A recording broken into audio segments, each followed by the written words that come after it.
precisely the kinds of experiences that I was reading up from these statistics, people finding it difficult to get gainful employment from certain backgrounds. Sanjay wants to speak to us from Leicester.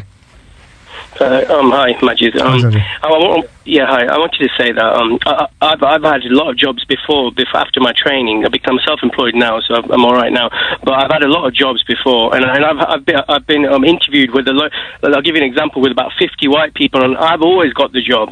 So it's got nothing to do with racism. Honestly, it's got nothing to do. I think when it comes to things like not hiring Muslims, it's things like they don't want the hassle. They don't want to be sued for something, and they don't want Muslims praying 5 times a day while they're getting paid. It winds people up.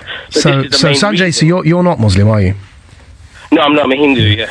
You're a British Hindu. And this is something I hear often, and it's a lack of solidarity or understanding or empathy, indeed, from people that are also South Asian. And understandably, because there's a fear that you'll be mistaken for being Muslim and discriminated in an equal or similar manner. Of course, after 9/11, American Sikhs were attacked due to no fault of their own, because ignoramus right-wing white supremacists decided that anyone that was brown was potentially a Muslim and were attacking them. So I get some of the frustration, especially like after the grooming gang scandal. The media was referring to Asian gangs, and people like you who weren't involved and your community wasn't involved were saying, hold on, why say the word Asian when British Indians, British Sikhs and British Hindus weren't involved?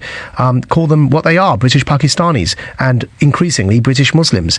And I've done that on this radio show. I get your frustration, Sanjay, but please don't allow that frustration to allow you to deny the evidence.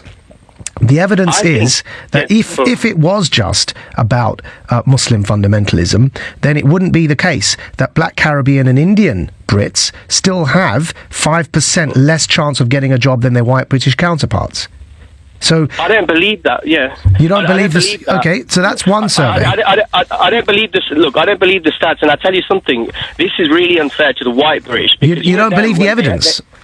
So Sanjay, what you're saying is that you can dismiss scientific polls, multiple polls, by the way, and we shouldn't believe data. We should believe Sanjay from Leicester. Is that what you're saying? I've seen it with my own eyes. You have to believe. I'll ask you again. What you're saying is we shouldn't believe. What you're saying is I'll ask you the question again. Are you saying we should reject the data? Because you just said you've seen it with your own eyes. You didn't answer my question. Are you saying we should reject the evidence and instead believe Sanjay from Leicester? You're not even letting me finish the sentence. How can I? I know you're about to cut me off, so what's the point? You're about to cut me off right now. Sanjay, then you're going to pretend you want it's time for the news at 1:30, and I've asked a simple question, and I'd like for you to answer it. If you don't, I will have to go because it's time for the news. Are you saying we should reject the data, reject the evidence, and believe Sanjay from Leicester instead? I think the whole of Britain need to listen to Sanjay from Leicester, yeah. All right, thank you very much. That's the last there. That just made yourself a laughing stock. What was your third point, Carl? Sorry? Your third point? Yeah, well, that's one of the things I've probably forgot. All right, okay. I hope you feel like I've given you an opportunity to disagree with me. No, sorry, that's actually what I wanted to say is that also that guy Sanjit that called earlier, he was absolutely on the money, mate, and you ridiculed him, and I thought that was a bit dangerous, and again, it goes into this identity politics. Listen, the last point, I remember it, a white person would never tell another white person to be a victim. We would never do that to each other because we know it's not good. So why do you want us to do it to everyone else? So there are so many things that you've said, Carl, that just don't make any sense. At all. Really? Yeah. Complete and utter codswallop.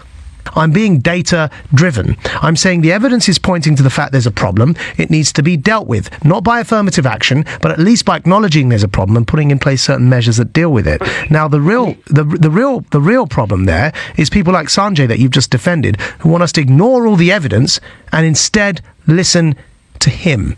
Sanjay wants to speak to us from Leicester. Tell us what you think, Sanjay. Yeah, hi. What I wanted to say is I feel like the Islamic terror has been continuing ever since it started, Islam, 1400 years.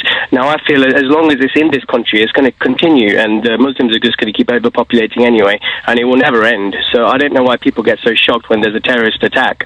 I also feel like that previous lady is a typical example of a moderate Muslim, but I respect her, but at least she was honest with you. Most Muslims would lie and say, no, it is peaceful, and they don't believe in things like apostasy and things.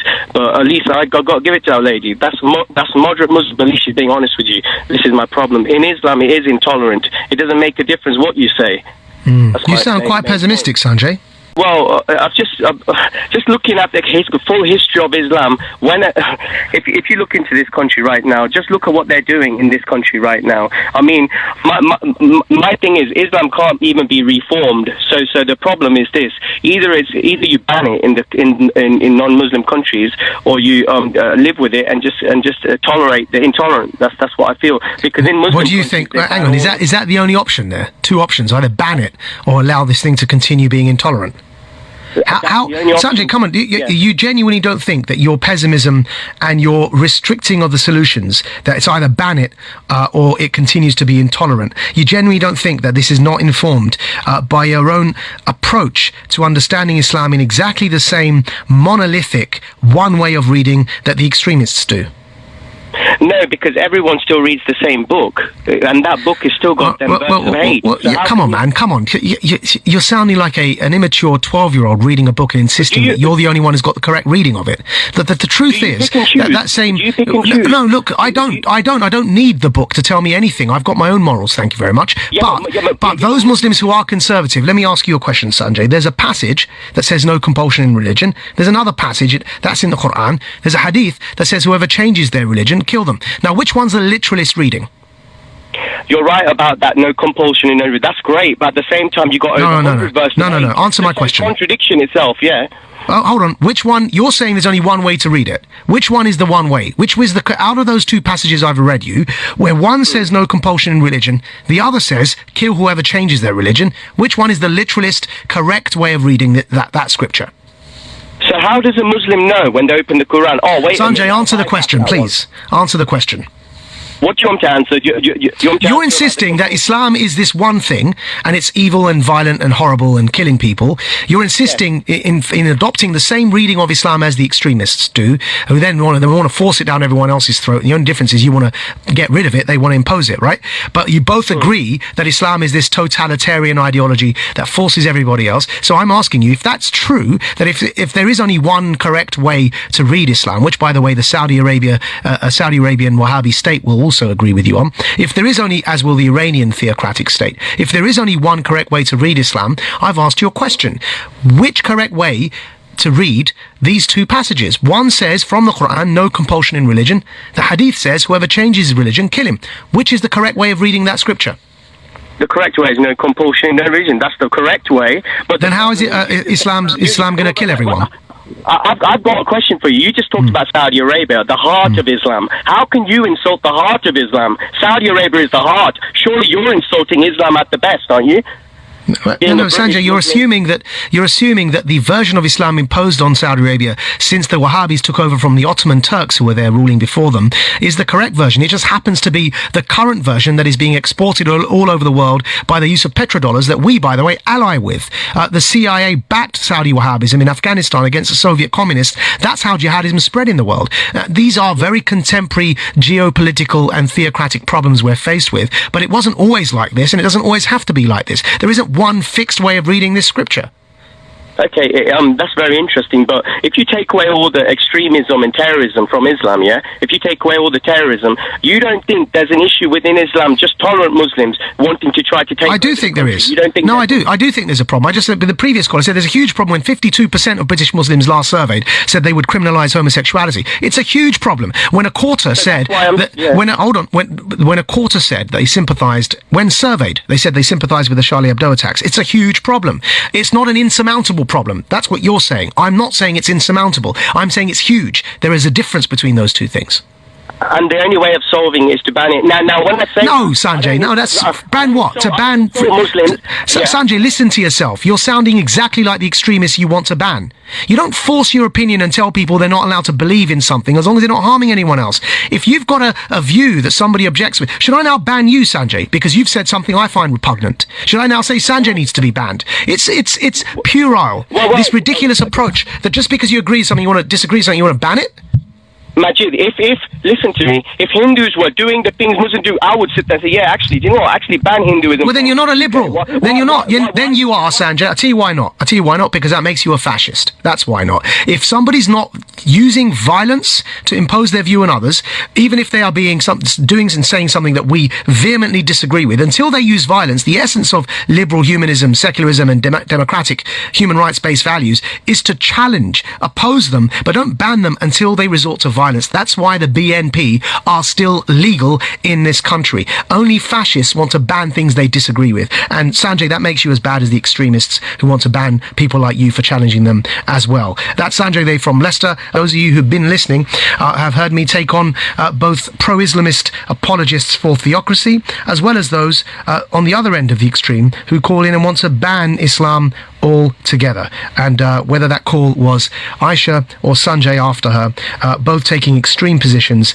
and I believe that both of them have the legal right. I wouldn't ban either of them. They have the legal right to those extreme positions, but if they're calling into this show, they better expect to be challenged for their bigotry. It's the reason why the BNP remain legal in this country, but nobody says we shouldn't challenge their racism. Likewise with Aisha's justification for theocracy, and indeed Sanjay's desire to ban an entire religious community in this country just because he's scared of them. That this is where somebody calling in saying ban this religion or ban that religion. I've got a text here. Let me have you respond to it. It says Paul in Ashford has text saying, Mr. Nawaz, please don't downplay Sanjay's comment. I personally do not agree with his view, but to say he wants to ban Islam just because he's scared is a bit patronising. People are being murdered in its name. So Alexandra, this is the thing though. It's like people are becoming quite intolerant, and as a result of saying things like we want to ban Islam in this country, that's the solution. Yeah. When that is actually applying the exact same prescriptive totalitarian approach that the extremists want to apply, which is just ban things we disagree with. That cannot be the way forward. Dulcie, you know why I'm happy people like you call in and respond to callers like Aisha is because then we end up with people like Sanjay calling in immediately after her saying the solution is to ban Islam in this country. And it's like, my God, it's like, this is the problem. It's those two extremes need each other to survive. They feed on each other. It's like, when the Muslim extremists say this is a war against Islam and Muslims and all non-Muslims want to persecute us, they point to people like Sanjay saying we want to ban Islam in this country. Likewise, Sanjay, when he tries to justify why he wants to ban Islam, will point to people like Aisha and say, see, that's what they truly believe in, and we need people like you to be more vocal.